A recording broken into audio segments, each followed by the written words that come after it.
Hello and welcome to today's webinar presented by Dlubal Software. Today we'll be working in our structural analysis and design software, RFEM.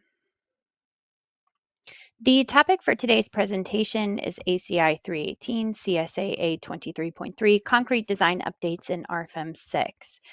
My name is Amy Heilig. I'll be your presenter. I'm the CEO of the U.S. office and I'm located in Philadelphia, Pennsylvania. My colleagues Alex Bacon and Siska Cho will be your moderators, answering any questions you may have. They're both support engineers also located in our Philadelphia office. We always want to encourage everyone to ask questions throughout this presentation. You can do so within the GoToWebinar dialog box as shown here. If by chance we don't get to all your questions, we'll certainly send you a follow-up email afterwards. So we'll quickly go through the content that we will cover over the next hour today. I do want to begin with a brief description of the RFEM 6 program configuration specific to concrete design and which add-ons may be applicable. We'll then talk about our new design strip method. So previously in RFEM with the concrete design add-on, we had the ability to design surfaces only according to the FEA method. So now we have extended this to include the design strip method as well, which we will show in our first example today. We'll then move on to the punching shear updates. So previously in RFEM, we have always had the ability here in RFEM 6 to carry out the punching shear design, but this was always not considering the two-way shear reinforcement. So we've extended this so that now we can define that reinforcement directly within the surface at the nodes, and we'll see that with our second example. And finally, we'll move on to the nonlinear material model for reinforced concrete. So this allows us to consider the nonlinear behavior of both the concrete and the reinforcing steel within the analysis. And with our third example today, we'll take a look at that specific to deflection. So for those of you joining us today who are not familiar with RFEM and our concept, we do work with add-ons. So when we look at the base program RFEM 6, this allows us to fully model our structure. We have access to all of the materials, the cross sections, not only for concrete, but all of the other materials that we offer as well to get a full analysis. But when we want to carry out the design, for example, of our members or our surfaces, we do need the concrete design add-on. And this includes the ACI standard, the CSA, and other international standards. We also have the building model add-on. So this is going to be used in conjunction with the concrete design add-on to carry out the reinforcement design of these building specific features such as shear walls or deep beams, otherwise known as spandrels. So we won't be getting into this add-on today, but I did think it was worth mentioning. We have a previously recorded webinar that goes into much more detail that you can refer to on our website. We also have the nonlinear material behavior add-on. We'll see this in our third example today, but this is going to allow us to consider the nonlinear behavior, again, of the concrete and the reinforcing steel directly in the analysis. Now, there are many more add-ons that could be applicable that we offer, for example, construction stages analysis. We'll briefly mention today the time-dependent analysis that might be interesting for concrete design for a more detailed creep and shrinkage analysis. So you can refer to our website to see a list of all add-ons available as well as their functionality. So moving on to our first topic today. So as mentioned, we previously had the ability in RFEM and still do to carry out the surface design. So not only for slab elements, but also for wall elements according to the finite element analysis. So this is a detailed numerical method for reinforced concrete design according to the ACI, the CSA, and other standards. Ultimately, what we're going to determine for every single FE mesh element on this surface is the required reinforcement needed from the analysis. We compare this to the provided reinforcement at every FE mesh element, and ultimately what we're getting in our result output is what you see over here on the right-hand side with the reinforcement renderings, the required reinforcement with color-coded isolines. So some of the advantages related to this method is that we can consider localized effects. So if we're really wanting to get a detailed look at the required reinforcement and the design around openings, maybe specific supports, we can do so. It's also great for complex or irregular geometries. So for example, if we're looking at a concrete dome, we certainly would want to take this FEA approach. So all in all, it provides a greater customization for precise designs. Now, the disadvantage we could argue here is that it's not great for reinforcement layouts, that we have to take these color-coded ISO lines and to somehow convert them to standard reinforcement layouts that we would want to include in our detailed drawings or output. So therefore, we're excited to announce that we now offer this alternative method, the design strips. So this is a simplified approach to reinforce concrete design, where essentially we take this surface or this slab element, we divide it into strips, and these strips can be generated automatically according to the standards, or we could manually generate them as well. What's happening underneath the hood is that we're using this RFEM member type called a result beam. And a result beam is going to sum up the internal forces such as moment and shear across the width of that particular design strip. Now we can further take the design strips into the concrete design add-on within RFEM to carry out the full reinforcement design. Again, a little bit more simplified like a member as opposed to this FEA approach. So the advantages here is that it can be very efficient and straightforward for standard slab geometry. When we have very rectangular type surfaces, this could certainly be a very easy way to carry out the design. It's also widely accepted and it will produce standardized reinforcement layouts. And we'll see this in our example today, just how the output of the reinforcement can be a little bit more user-friendly.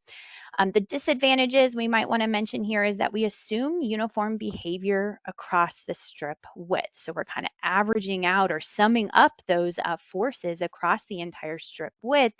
So we're going to ignore localized stress concentrations or significant variations in the stress distribution.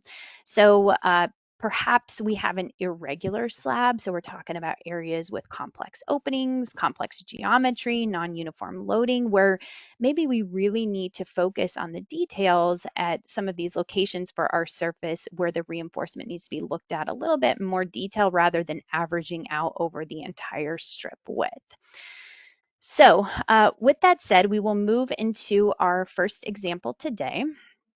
So I will begin here within the program RFEM and opening up the base data dialog box. This would be the dialog box that would be available when we create a new model. Under the second tab are all of the various add-ons. So essentially you're creating this custom software package that's specific for your design needs. We will be utilizing the concrete design add-on here, so it's currently activated. And then under the third tab, this is where we can set our standards. So we can generate the load combinations automatically according to the ASCE 7, the latest 2022 standard. And we will be carrying out the concrete design for this first example according to the ACI 318, the 2019 standard, but notice the CSA is also available within this dropdown. So once this information has been set, let us just do a quick model review. Looking at the materials, standard 4000 PSI concrete is applied to this general structure over here. And we have just a single surface element. We have our columns laid out for the 4000 PSI concrete, pretty uniform, pretty standard geometry here. Looking at the thickness of this surface, it is going to be 12 inches. So looking at the loadings now, just a couple of very simple loads for today, gravity only applied to the surface element directly. So we have here a dead load. It is considering that opening there in the center, 0.1 kips per square foot. And then I also have a live load applied. And rather than applying the live load to the entire surface, I did take advantage here of the loading options, new free rectangular load. So this allows me to place loads on various areas of the surface without applying it to the entire surface itself. So going into the load cases and combinations dialog box, we are generating the load combinations automatically according to the ASCE 7 with this combination wizard turned on. We can always deactivate this if we would like to manually create those load combinations.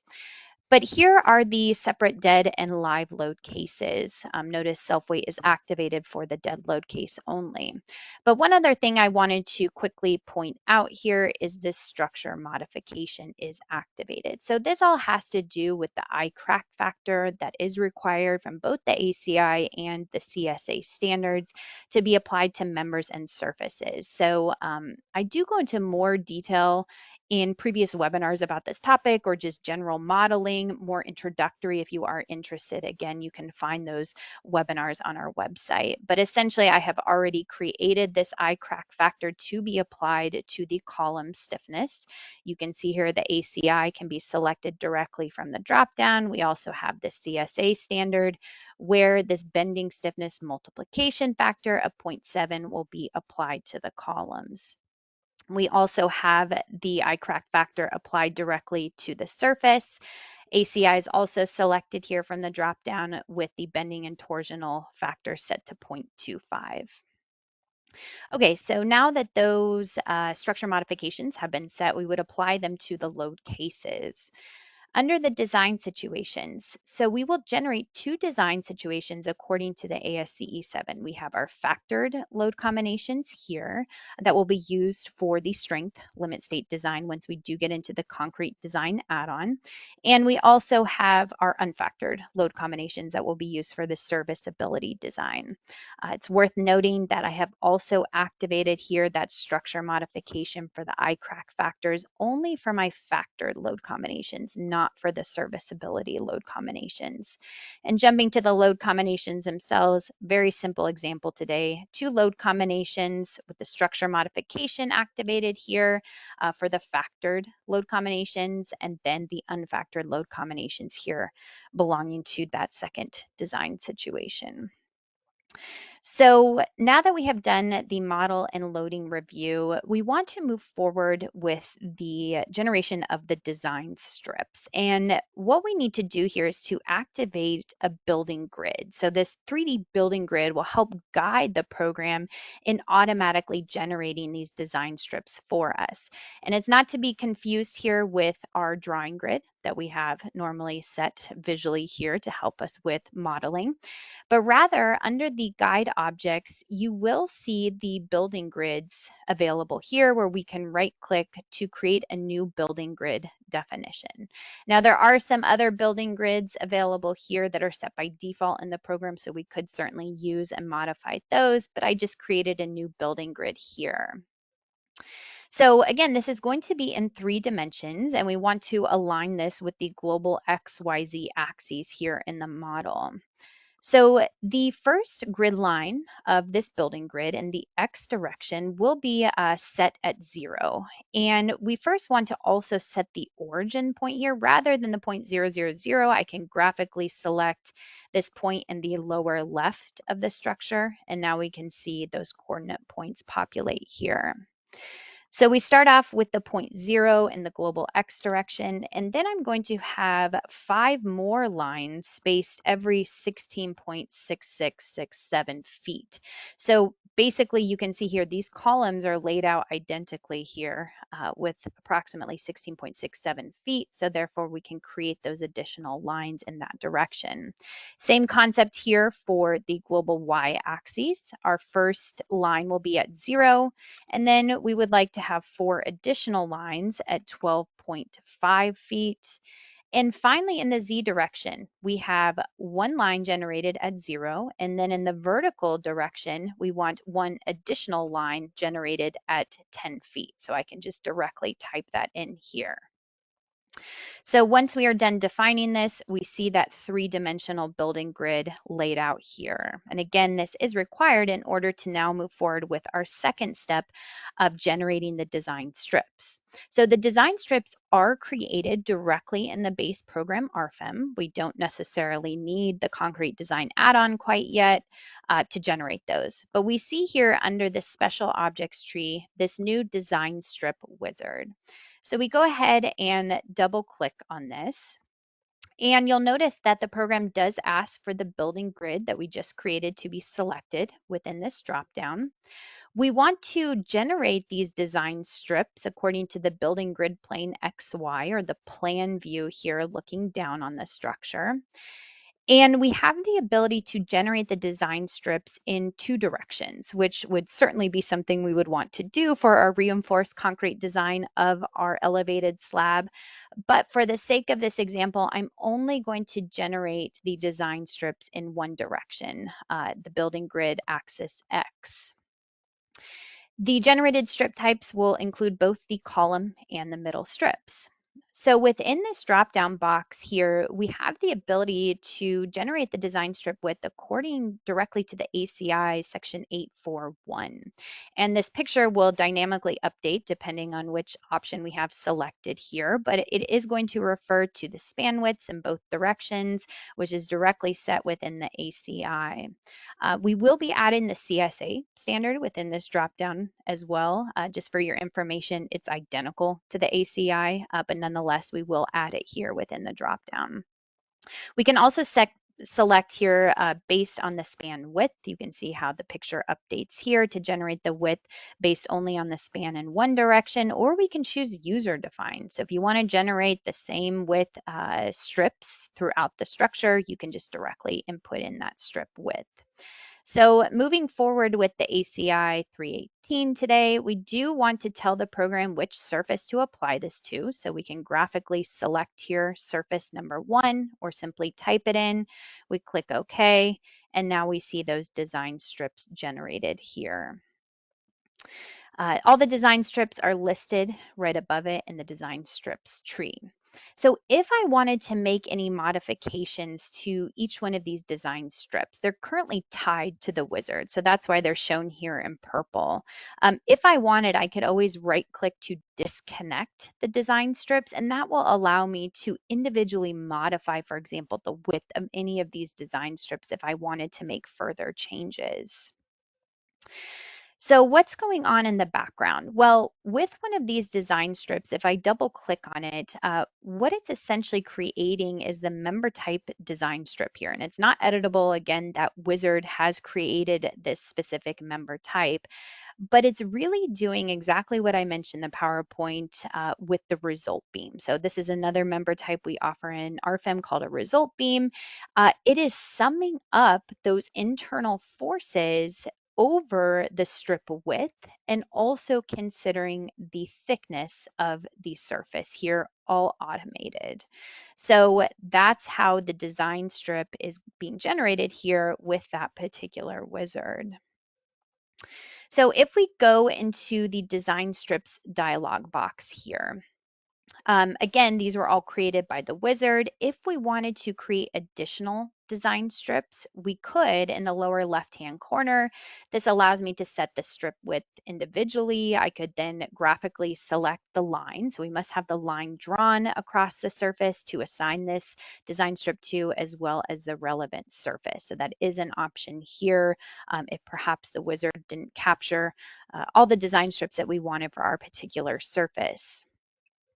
So looking at all design strips at once, we're going to carry out the reinforcement design utilizing the concrete design add-on because this checkbox is active.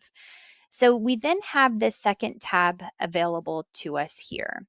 And this is where we set the reinforcement for both the top and the bottom of these design strips. So starting off first with the top, we can automatically determine the number of bars that will be needed at the top portion of this design strip. Perhaps though we do want to specify the bar number, so we'll select number 6 here. We also can automatically determine the spacing, and we can control here the parameters for the spacing for the program to help determine this. For example, we can set here the minimum spacing between our reinforcement to 3 inches, maybe the maximum spacing is 12 inches, and the increment is every 1 inch. And we can click OK. So that will be applied to all of our strips here. The minimum gap length. So I currently have this turned off for all of the strips, but you'll notice when I activate this that this picture dynamically updates down here. And what this means is that if the program determines for the top reinforcement, we don't need any required reinforcement from the analysis, we can actually forego that in the design. So a little bit more economical design, but you must put in what is the minimum gap length that you want to consider without having that reinforcement run across in those areas. Now, if you want continuous reinforcement across the entire top, we would go ahead and turn that off here. Now, looking at all of our design strips together again for the bottom reinforcement, exact same concept here. We will select number 6s if we wanted to modify the spacing parameters to 3 inches as the minimum, to 12 inches as the maximum, and to optimize with 1 inch spacing increment, we can click OK, and I want continuous reinforcement across the bottom. So here are the configurations, and the configurations when we run the concrete design add-on are always applied to members, to surfaces, to design strips. We'll see this in our next example with punching shear. This is just going to be information that is specific to the standard we have selected, which is currently the ACI for the strength limit state design. And the design strips are designed here according to this first tab for members. So for example, if I'm not so interested in considering the torsional moments within these design strips, it's not so important for my surface design, we could completely turn that off here. All the rest pretty self-explanatory with code references that we can make modifications to here. Looking at the serviceability configuration. So this just has everything to do with our serviceability design once we do get into that add-on. For example, crack widths. Perhaps I don't want to calculate the direct crack width calculation according to the Gergely-Lutz equation, but rather I would just like to use the reinforcement requirements directly from the standard. We could go ahead and turn that off and leave this top option checked. Also, some limiting deflection ratios are also set here within these options. So once all this information is set, we can click OK, and we would want to jump down to the concrete design add-on within our table here. And under the input data, we see here the two design situations, both LRFD, where we can relate this here in the drop down to our strength limit state design, so factored load combinations with strength, and then our unfactored load combinations will be used for the serviceability design. Checking out the objects to design, by default, the program selects every object in here, assuming that you want to carry out the reinforced concrete design. That's not the case because I didn't put in any reinforcement in the members. I also did not put any reinforcement in the surface or the punching nodes here. So we're just going to design these design strips numbers 1 through 15. So we could start the calculation in the concrete design add-on with this button here directly in the table.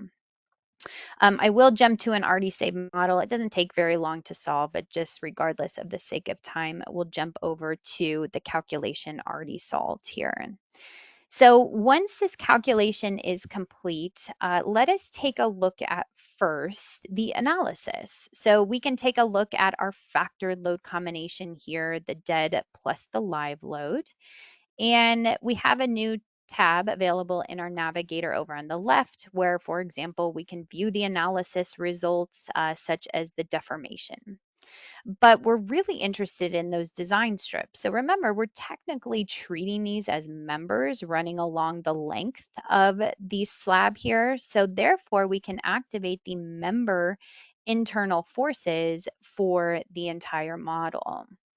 And I'll go ahead and create a user-defined visibility here only for this top portion. So what you'll see here is that we can activate the member internal forces, such as the bending moment. So again, these bending moments are determined because they are summed up across the entire strip width. So it's really easy now to determine here the total internal forces from this analysis of load combination 2, kind of represented here as a member along the design strip length. We can also take a look at the shear forces, and as expected, we have higher shear forces maybe where these columns are located or at the opening edges, but again, summing up those internal forces across the design strip width. So now we would like to turn to the concrete design results. So in our navigator, we can use this drop down. So not only are we interested in the analysis, but now we turn to the actual design according to the ACI standard. So under the concrete design table, we can view the design ratios on the design strips themselves. And what we will see here in table format is we certainly do have some design strips that have some failing checks, and no surprise, it's the shear strength, pretty close to some of where these columns are located. This is actually something that we would address later on when it comes to the punching shear. So these failing design checks are nothing to be concerned with now, but rather we'd be more interested in maybe the flexural design checks that are also given. So with each design strip, as we can see, the program will kind of highlight which one we're currently looking at. We can always access the design check details.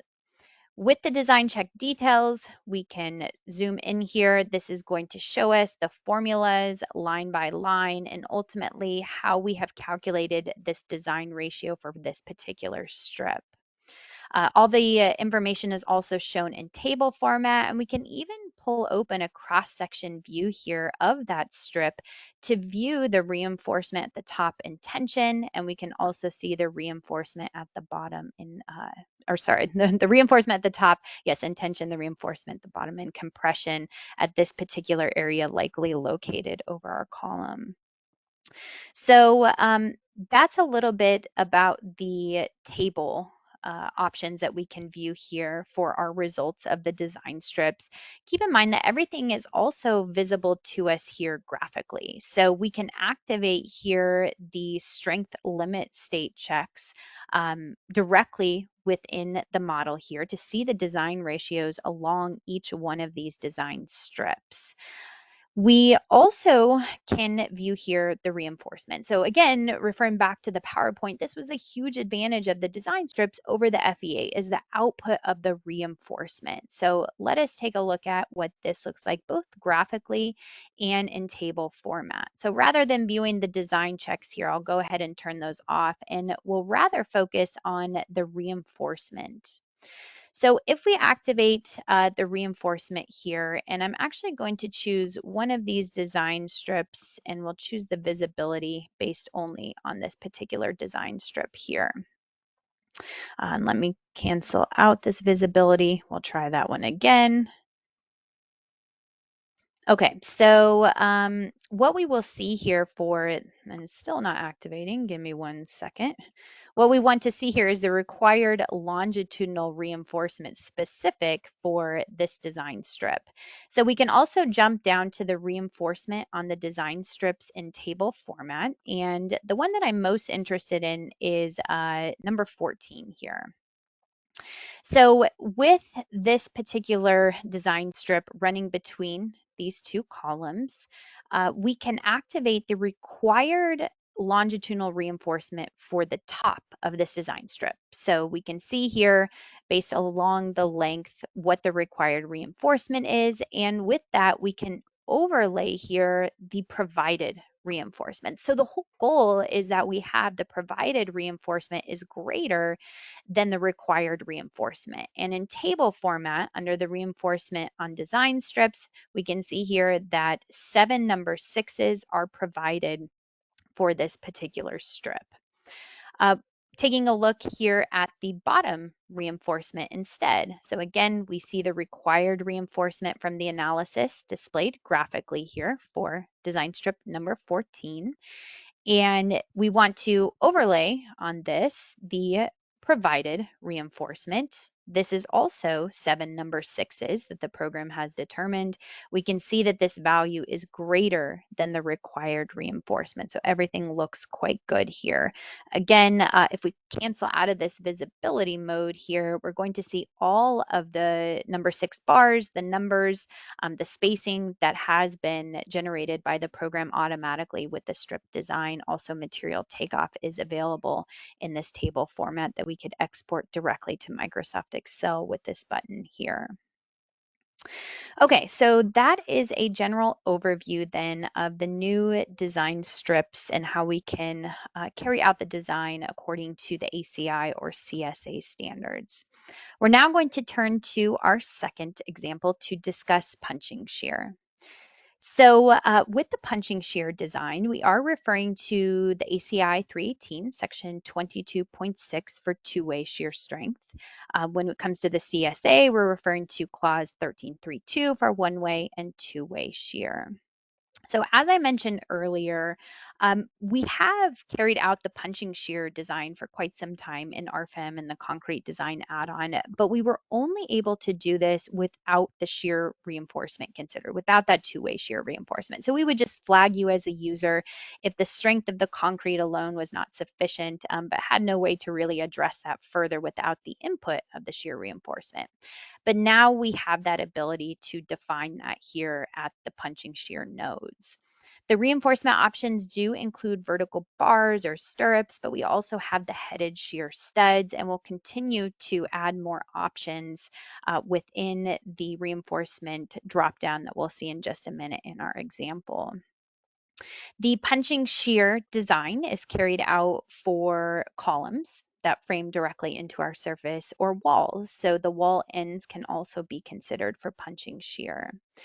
What we'll see now in our design check details within the concrete design add-on is that we have extended the punching strength design checks, that not only are we going to calculate without the shear reinforcement, but we'll see the additional calculation now if we define that reinforcement with the reinforcement considered directly. We also have additional checks for the reinforcement limits and the details. So we can jump to RFEM again and get into our second example. So this is going to be just a general concrete structure here. I did want to point out though that for this example, we will be designing it according to the CSA standard. Instead, we're using metric units. So both are interchangeable here with ACI versus CSA. Same concepts can be applied.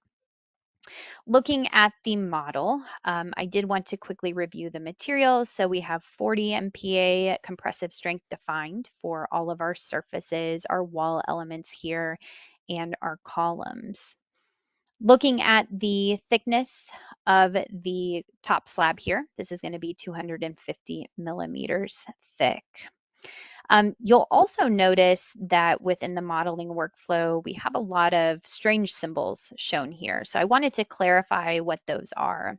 So we're actually going to be moving forward with the surface design as well, according to the FEA approach. And actually, this is required. We can still do design strips, but we'd also need to carry out the FEA approach when we are carrying out punching shear, and not necessarily the design, but we do need to input in the reinforcement. And this will all make sense as we move through this example today. But because I'm going to carry out the design according to the FEA method of this elevated slab, inevitably, we're going to have what we call singularities. And singularities are not unique to RFEM. They happen in all FEA programs. And the reason why is because we have these column elements, for example, that are framing up into the 2D surface, and all forces are being transferred at this single FE mesh node. But we know in reality, we're certainly getting better load distribution than just that single mesh point, because our column is certainly going to have dimensions here. So what tools do we have in RFEM to address these singularities? Well, the first thing that I did is I selected multiple nodes at once. And if we double click them here, I've added in a mesh refinement. So we have the ability to add in mesh refinements for different objects in the model, including nodes. And we can take a look at here that I applied this single definition to multiple nodes where I have a radius set. I have an inner target FE length of 0.05. The outer is 0.2. And again, those were applied to all of the top nodes that you see here with the symbol shown. What else you will see is the symbol shown here at the wall edges as well as the columns that are called our surface result adjustments.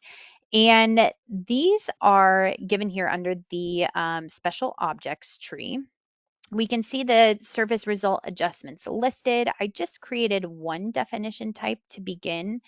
This allows me to average out or to smooth out the internal forces over a set dimension here.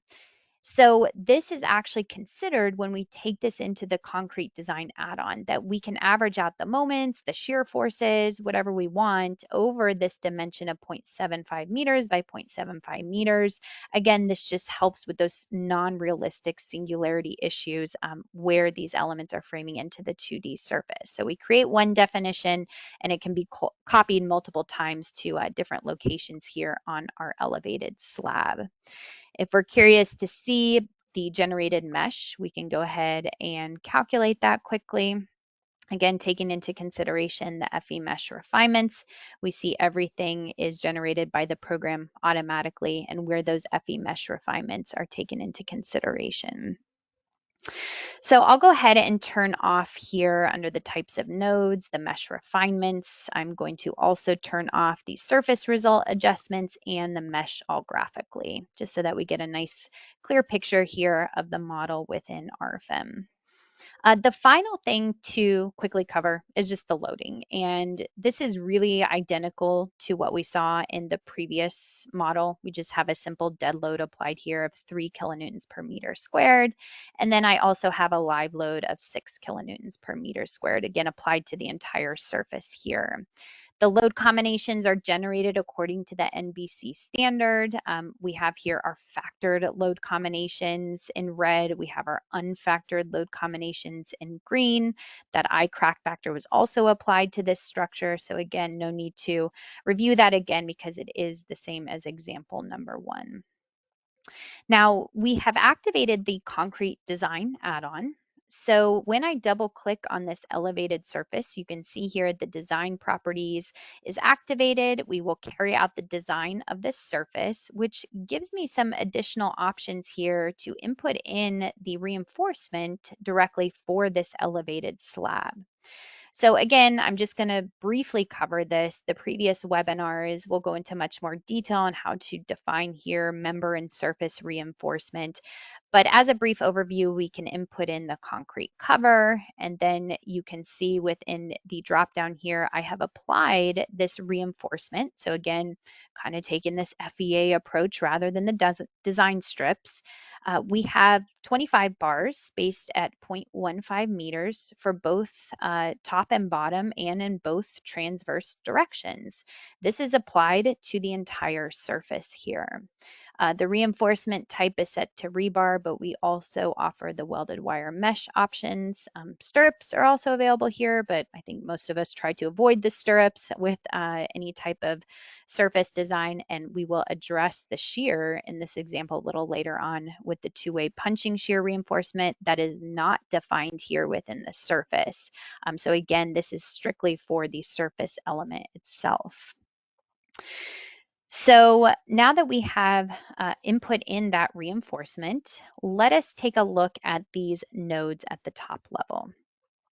So when I highlight all of my top level elements here, including the nodes, I can double click them and you can see that this is where we can consider the punching shear, is with the node directly. So the program allows us to activate here the punching design, again, utilizing the concrete design add-on. And under the concrete design, this is where we can define our reinforcement. But I first want to carry out the design without any two-way shear reinforcement. So I only want to look at the strength of the concrete first. Then under this fourth tab, we do have the configurations. As I mentioned, this is very similar to the design strips. Every element that we design will have its own configuration settings, including punching shear. So what is worthwhile looking at here for the punching shear is that this top section just asks us, what do we want to use for the punching load? So for example, the columns. Do we want to use a single force, or maybe do we want to smooth out a shear force over a defined perimeter area? But we'll go ahead and just use a single force from the column. Same concept here with the wall. We will smooth the shear force over this defined area. Down here at the bottom, though, this is also worth discussing further, which you can see that these options have a nice long note here to really explain exactly what you're setting. So in our model today, we have a 3D structure. We have modeled the columns framing up into the surface. We've modeled the wall elements. So therefore, the program has the intelligence for the punching shear design that it knows the dimensions of the column framing up into the elevated slab. It knows the dimensions of the wall element.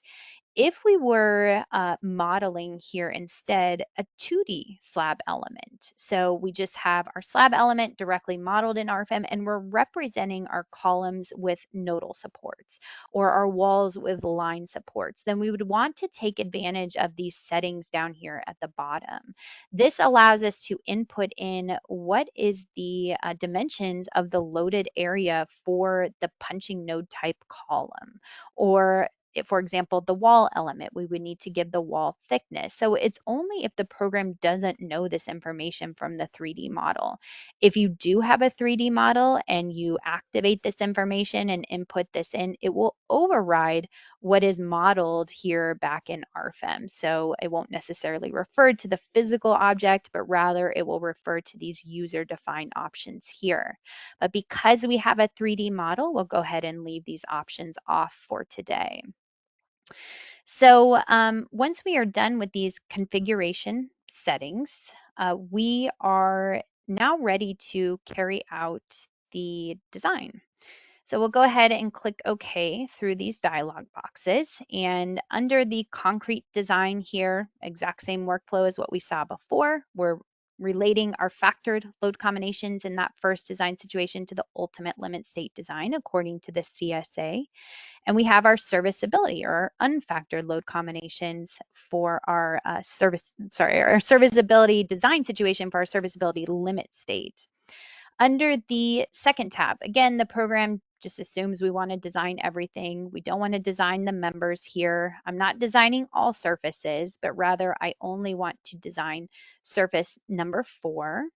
And I don't want to design all nodes. Rather, I'm going to graphically select here only the nodes that are located at this top elevation.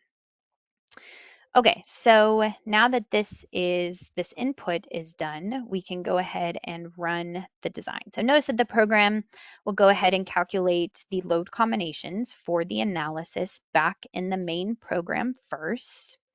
And once it's determined these forces, we go into the concrete design add-on to carry out the CSA design checks for both this elevated slab, according to this FEA approach, as well as the punching shear checks. So we will now be presented here with our results, and we can jump down to the design ratios on the surface. I think it's worthwhile just comparing this quickly to our previous example that we did with the design strips. So I'm going to activate here the required reinforcement of my surface. So when we drop down to the design ratios on the surfaces, and you can see here the different design checks that we're carrying out in comparison to the design strip. So it looks a little bit like a longer list here for our strength, serviceability, and detailing checks. Again, for each one of these, though, we can always access the design check details. And because we're not taking this simplified approach, but rather this more precise approach, which I think is pretty evident with the equations that are shown here within the design check details, but ultimately we can see how this design check ratio was calculated for this surface element for each one of these checks. And again, no surprise, we have some failing checks here at the column. So we are checking one-way shear for the surface elements at these columns. And this is, again, nothing to worry about right now with the surface because we want to alleviate this with our two-way punching shear checks with our nodes that we have just input. But when we look at the required reinforcement of our surface element that we can activate graphically within the concrete design add-on, we can see the required reinforcement with these colored ISO lines for the top direction in the global X axes, in the global Y axes, also the bottom reinforcement. So you can see how this can certainly be an advantage for a much more precise, detailed calculation for the required reinforcement of our surface in comparison to the design strip. So I just wanted to quickly mention that before we move on now to the punching shear. So with the punching shear, we will go ahead and take a look at here under our table options, the design ratios on the nodes. And we'll go ahead and expand all the options here. Maybe I select only this top surface and we'll turn this into elevation view or plan view here. So with our punching node design, remember we're carrying out the design here at every single node location at this top elevation. Well, looking at the design ratios, so you'll see here these for each one of these nodes, which the program will give you a nice arrow here showing you exactly which node you're looking at. We are carrying out the two-way shear strength as well as some additional checks. And you'll see here that we are actually failing for some of these two-way shear checks. Well, when we go into the design check details, we can take a look at in more detail exactly why this particular check is failing. And in this instance, the strength of the concrete is not sufficient for these shear forces. So this is where it would flag us that, okay, we do need to consider some additional two-way shear reinforcement. So some of these nodes are passing. If we wanted to filter here to only the design ratios that are greater than 1.0, we can see them listed here. So 4 different nodes. So what I'd like to do is to take these 4 nodes, and I'll go ahead and highlight them here, and we'll create a visibility by only these selected objects. Now they're currently selected in the model here. They're a pink color, but I know that's a little bit difficult for you guys to see. If I double click on one of those nodes, you can see that the 4 that are failing are selected within this dialog box, and we're going to revisit the concrete design punching node tab here. So instead of no reinforcement defined, this is where I am going to input in additional two-way shear reinforcement. So the first input in here is to select my material. Now, in this case, I've already defined here the reinforcing material, but forgot to mention this. It's always possible here to visit our material database to filter to the reinforcing steel for either the ACI or the CSA standard, or you can create your own reinforcing steel as well. We will choose number 10 bars. And then over on the right is where we select the type of reinforcement. It can either be vertical or it can be the headed shear studs, which is what we'll use for this example. And as I mentioned in the PowerPoint, we'll continue offering more options in the near future with this drop down. Under the second tab for placement, we do need to define here the number of perimeters. And I will also say that all of this input here is clearly stated with this picture over on the right-hand side, so you know exactly what information you're setting. But we essentially need to set the number of sets of reinforcement here extending from the face of the column. So we'll go ahead and increase that to 8. The number of headed studs in each direction for one perimeter. So this is by default set to 2, but we could certainly increase that if we had additional headed studs, again, extending from each face. The perimeter spacing can also be set here. This can be just a factor as a function of the surface thickness itself, or we can manually set that here, which is what I'll be doing today. So the first distance is S1. This is going to be the distance that's away from the column support face to our first shear reinforcement. It's going to be 70 millimeters. And then the additional spacing between perimeters will also be 70 millimeters. And so now our input is done here within these particular nodes. So we'll go ahead and click OK. And I do want to turn on here up at the top the display of my punching reinforcement. So now we can see graphically this punching shear displayed only at those 4 nodes that I've added this to. And the program is intelligent enough to recognize the edge of slabs here. Or for example, if we look at this wall element, it also recognizes that we only need the shear in 3 directions.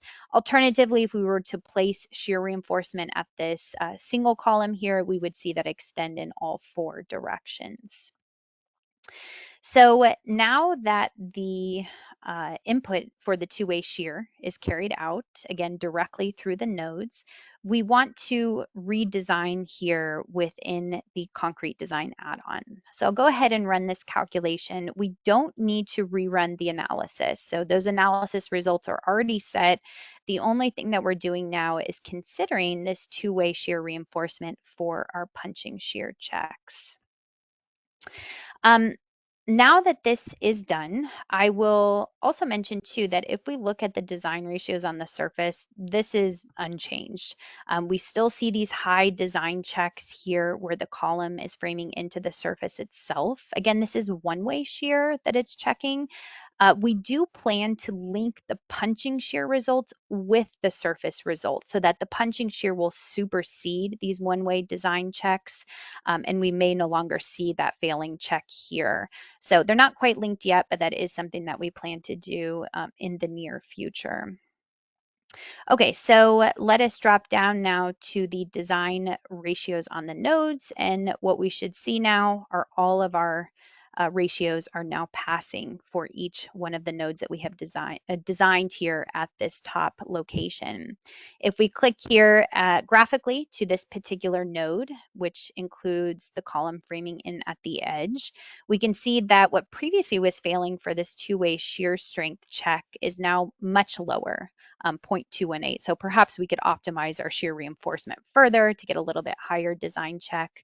We can also visit the design check details here. So we still will carry out the design without the shear reinforcement and give you this information. But now we're seeing all of the additional design checks here, including the shear reinforcement. And the program will eventually output here our controlling design check being the minimum of these. So everything looks good there in table format. We also want to take a look at here in plan view, and I'll go ahead and turn off the punching reinforcement.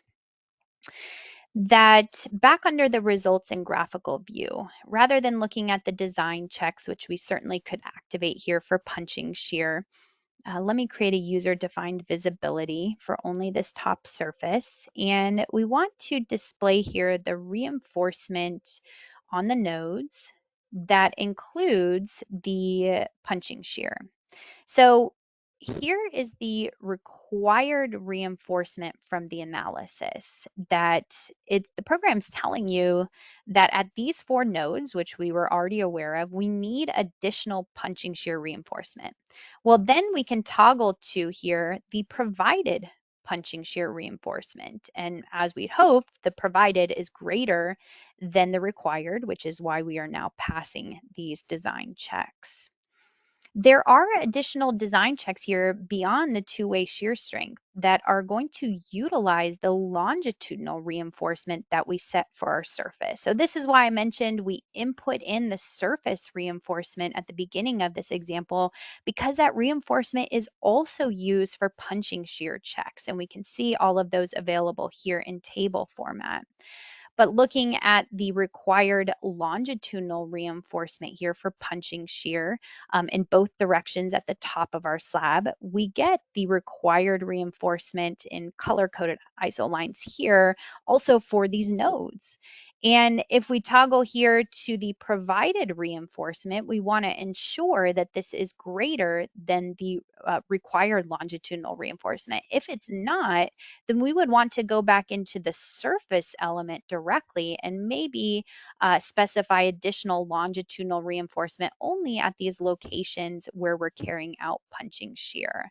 But I thought that was worthwhile just to mention here that that's also important. Okay, so for our final quick example here, we will go into the nonlinear concrete analysis. The nonlinear material behavior add-on is needed, and this allows us to consider the nonlinear behavior of both the concrete and the reinforcing steel within RFEM. So when we activate this add-on, we now have the ability to modify this linear elastic material for concrete to now this nonlinear damage material model. And we have a few options for the stress strain diagrams. The first is that within our dropdown, which we'll see in our example, we can select the ACI 318 for serviceability, or we can toggle this to the user-defined parametric input, perhaps if we were carrying out the ultimate or the strength limit state, interested not only in deformations, but how our internal forces would change. You can see here the stress strain diagram that's available for the ACI 318. We would also utilize the user defined for something like the CSA standard. So these standards are not so clear on nonlinear design approaches. So this is why we also offer this user defined parametric input for you as a user to define here the stress strain diagram directly. Now, when we talk about the reinforcing steel, a little bit more straightforward, we convert this to a nonlinear plastic material model. We can see the stress strain diagram shown over on the right. Now, it's also possible to consider long-term creep and shrinkage for our concrete. This is actually independent of the nonlinear material behavior. This is already available with the concrete design add-on directly. The time-dependent analysis, though, gives us further options with creep and shrinkage. We're not getting into that today, but there is a good knowledge base article that I've linked here directly in the PowerPoint that will go into more detail about creep and shrinkage and what this TDA add-on may be able to offer you. So going back to RFEM then for our final example, we have here just a general surface element, and this should actually look quite familiar. This is the same as example number 2, but I have only modeled the surface element itself.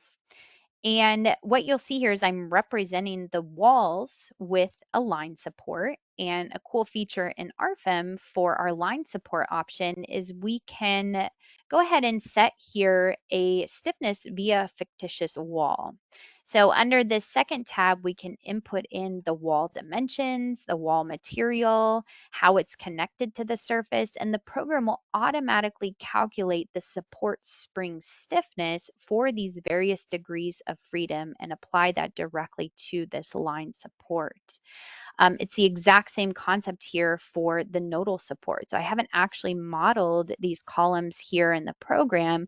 Rather, I utilize this stiffness via fictitious column. And sure enough, here I have the ability to define the dimensions of the column, the material, how it's connected, and the program automatically calculates these stiffness parameters here for the nodal support degrees of freedom. So just a nice feature, again, if we're carrying out 2 dimensions here rather than modeling all 3 dimensions.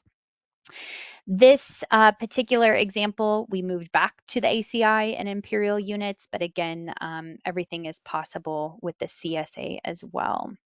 So to begin, we have just a linear elastic concrete material here, 4,000 PSI. I do have reinforcement grade 60 linear elastic material as well, and the thickness of this particular surface is 10 inches. I also have the concrete design add-on activated where I have a surface reinforcement input in here. So this is going to be number 6s at 6 inches on center in both directions.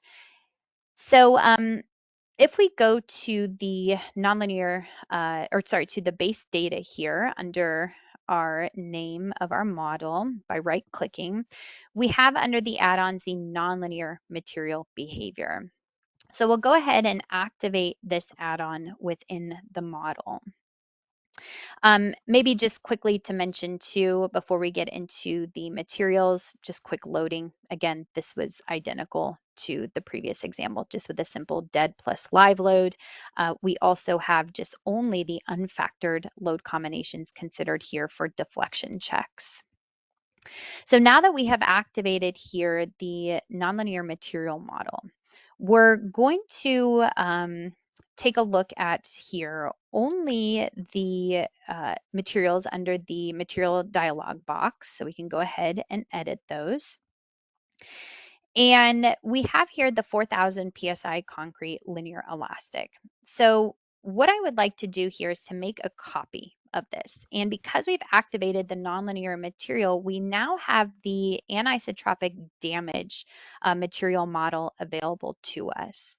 And so now we get some additional tabs here that we can run through. So as I mentioned in the PowerPoint, this is where we define the stress strain diagram. Now we currently have this set to the SLS, referring to the ACI 24.1, but we can also modify this here to the parametric input. So again, if the standard is not very clear for maybe some of the nonlinear calculations we want to carry out, we could utilize the parametric input instead. And we also have the ability to directly define here the stress strain diagram. So with the SLS option, according to the ACI, we're going to go ahead and leave these as the default options shown here, but of course we'd want to modify them specific to our material. Notice we can consider the tension stiffening, or we can turn this off, and this diagram is going to update accordingly.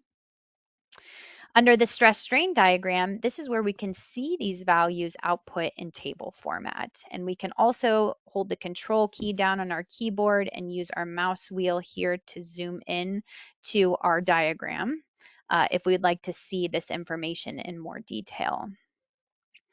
The time-dependent properties. So again, we can account for creep here or shrinkage. This is not needed necessarily within the nonlinear add-on that we just activated. It is available for these general concrete materials, but that TDA, the time-dependent analysis add-on, we're not utilizing for today, but certainly, again, refer back to that knowledge base article for more information. But just a simplified approach to consider creep here. So going back to the steel the steel material, we want to also make a copy of this one. And instead of the linear elastic material for our steel, we want to modify this now to the plastic material model. And much more simplified than the concrete, we have our stress strain diagram here with the yield strength set to 60. So when I click OK, you'll notice that these two newly defined nonlinear materials are blue because they are not applied to the model yet. Rather, we're still utilizing these linear elastic materials. So going into the load cases and combinations dialog box. Again, I've deactivated my factored load combinations. We're only looking at my unfactored load combinations. And I'm going to go ahead and rename this one to ASD linear. I'm going to make a copy of this, and I'm going to rename this here nonlinear. And again, identical load combinations, but one thing that I want to do with the nonlinear load combinations is to come into the combination wizard options and make a copy here, because this is where I want to activate a structure modification. And this should sound familiar because remember, this is where we applied the I crack factor back from examples 1 and 2. But this time, this allows us to activate here the surface reinforcement directly within the analysis. So previously, without activating the structure modification, you can't consider the surface reinforcement in the analysis. But with this change, we can now do so. So once this definition is set, we want to make sure that it is selected here from the dropdown. And we also have this tab here, the selection option for different materials and we get a new tab, this actually allows me to swap out materials for specific load combinations only.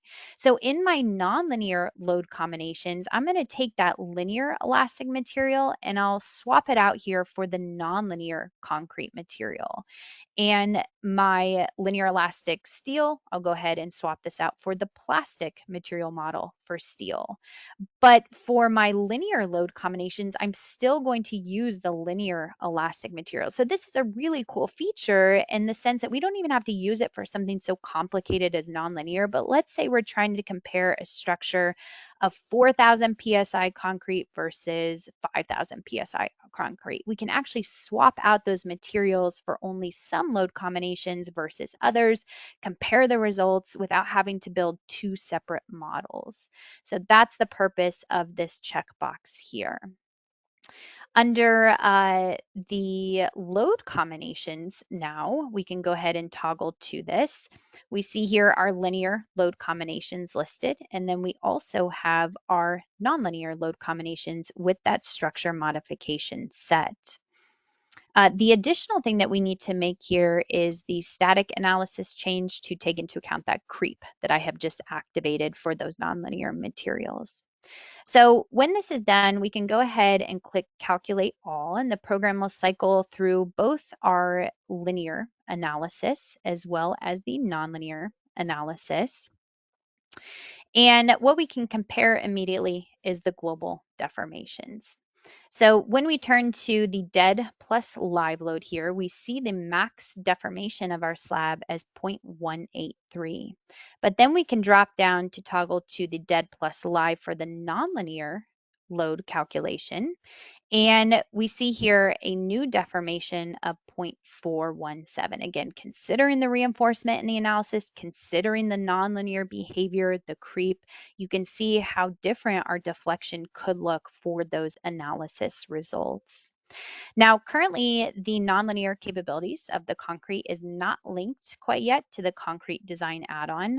It is only used for analysis purposes, but we'll see in just a minute some of the future developments that we do have planned for the program RFEM and the concrete design.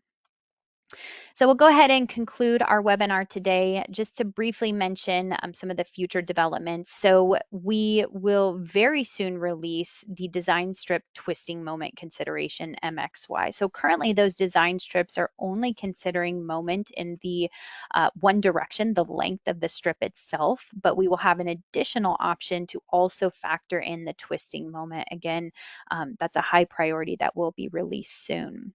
We also want to integrate, as I mentioned, the nonlinear concrete analysis results with the concrete design add-on, currently only available in the base program RFEM for the analysis only. So switching gears away from kind of the add-ons that we talked about today, we are also working on the foundation design add-on. So isolated foundation design for ACI is currently in development. We hope to release that a little bit later this year. The CSA standard will follow, as well as additional foundation types later on. You also can consider the pre-stressing effects in the static analysis with the tendons add-on. This is a beta version, so if you're interested in testing that out, again, not linked to concrete design quite yet, certainly do so. And also advanced ACI 318 seismic design checks. So we're talking about strong column, weak beam. We do give some seismic design checks now for detailing, but this will certainly dive into more of those strength checks for seismic. So if you liked what you saw today for reinforced concrete design or any other material or topic that's available in RFEM and you're interested in discussing with us further, it would be great if you reached out to our sales team. You can find this with the QR code here that takes you directly to the website, and also our information in our Philadelphia office is shown at the bottom of this page. We could set up a quick online meeting with you to discuss further. We will have many more upcoming webinars. You can register at diddlywell.com under support and learning webinars. As most of you know, I tend to send out a reminder email before these take place, so keep an eye out for that. PDH certificates will automatically be emailed to all participants who are here for the full presentation. This is a requirement of the states that we are pre-approved providers, that you are here for the full duration of the webinar. If you watched with a colleague or in a conference type setting and you yourself did not sign up and you were here for the full presentation, go ahead and request that PDH by sending us an email to info-us@delubal.com. Just let us know who you watched it with and we'd be happy to provide PDH for you. This is not instantaneous when the webinar ends. It does usually take 1 day or 2 days to get those to you, so you can keep an eye out for that through email. And with that said, I want to thank everyone for attending, and as always, we hope to see you at the next presentation. Thank you.